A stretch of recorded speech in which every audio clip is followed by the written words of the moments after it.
Imagine the roar of Viking longships crashing onto foreign shores. Warriors storming villages and chaos erupting. But amidst the bloodshed and plunder, a darker fate awaited the captured women. They were not just spoils of war, they were currency, power, and symbols of status. Behind the legendary sagas and heroic conquests lies a brutal reality often ignored. What truly became of these women? Their untold stories reveal the haunting price of Viking dominance and the hidden shadows beneath their legendary glory. Enslavement and forced labor.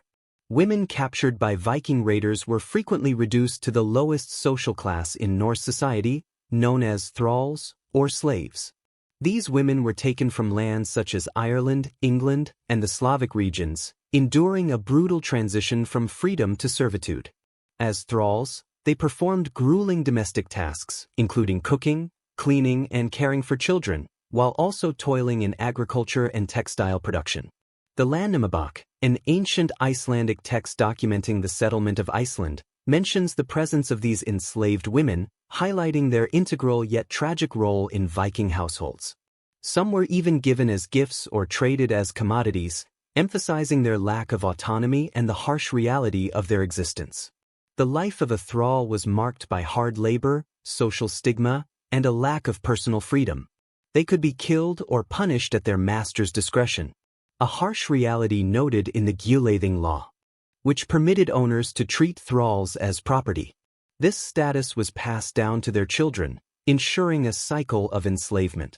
Yet, in rare cases, a thrall could be granted freedom, becoming a freedman or freedwoman, though they remained in a subordinate social position. This harsh aspect of Viking society, often overshadowed by tales of exploration and conquest, reveals the brutal reality faced by countless women captured during raids. Marriage or concubinage, the Viking way. In Viking society, captured women were sometimes taken as concubines by powerful chieftains and wealthy men. These women, often seized during raids in lands like Ireland and Scotland, became secondary partners who provided heirs without the formal status of a wife. Sagas such as Egil's saga and Laxdæla's saga depict this practice, revealing how concubines could influence the household's dynamics by bearing children. Yet, they remained subordinate to the legitimate wife, reflecting the patriarchal structure of Norse society. Unlike enslaved women, concubines had a slightly higher social standing but were still considered property, lacking personal freedom and legal rights. Intermarriage was another strategic choice, especially for Norse settlers in regions like the British Isles. Marrying local women was a way to establish political alliances, secure land rights, and integrate into new communities. This pragmatic approach not only solidified Viking influence but also facilitated cultural assimilation. Genetic studies provide compelling evidence for this practice. DNA research from Iceland reveals that a significant portion of its early female population was of Celtic origin.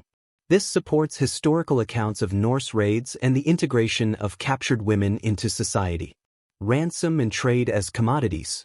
Captured women were not only enslaved or taken as concubines, they were also seen as valuable commodities for ransom and trade. During Viking raids, particularly in England and Francia, noblewomen were often held captive to extract wealth from their families. This practice is vividly documented in the Anglo-Saxon Chronicle, which recounts instances where captured noblewomen were returned in exchange for silver, gold, or other precious goods. These ransoms served as a significant source of wealth for Viking chieftains and contributed to their growing influence. Unlike common captives, these women were not integrated into Norse society but were used as strategic assets to negotiate power and wealth. However, not all women were fortunate enough to be ransomed. Many were sold in bustling slave markets across Europe and the Middle East. Historical records, such as the Russ Primary Chronicle, describe how Vikings, known as the Russ, transported captives along river routes to trade in eastern markets, including Constantinople and the Abbasid Caliphate. Ahmad Ibn Fadlan's writings describe the slave markets along the Volga River, where Scandinavian traders exchanged women for silver, silks, and spices. This network of commerce connected Viking territories to vast international trade routes, highlighting the economic importance of female captives. This commodification of women reflects the harsh realities of the era, where social hierarchies were reinforced through control over human lives. Sacrificial fates, rituals of the Norse. In Viking society, religious rituals were deeply intertwined with warfare and conquest, and some captured women faced horrifying fates as human sacrifices.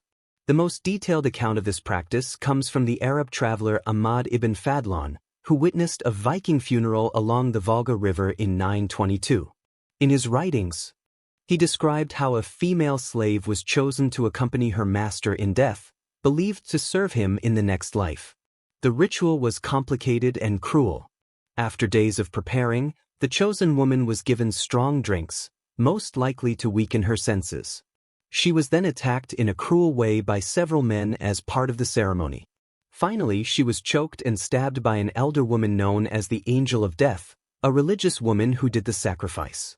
Ibn Fadlan's detailed notes give a rare look into the cruel but spiritual ways of the Norse, showing the belief in a next life where servants kept doing their jobs.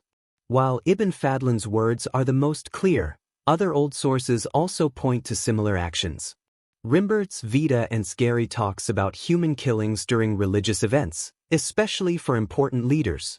Yet, not all stories are very clear, causing arguments among history experts about how common and big these killings were. Digging findings add more to these talks. The Oseberg ship grave in Norway had the bodies of 2 women, one of whom showed signs of a painful death. Experts argue if she was a top helper or a sacrifice.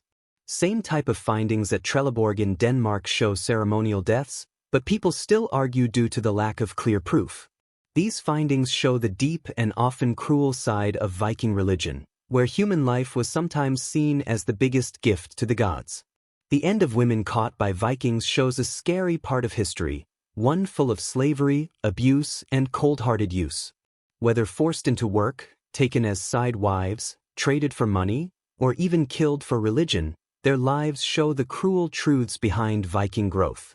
These women were more than just sufferers, they were key to the social, money, and power systems of Norse society. By knowing what they went through, we see the real cost of winning wars and the human pain that gets lost in the loud hero stories.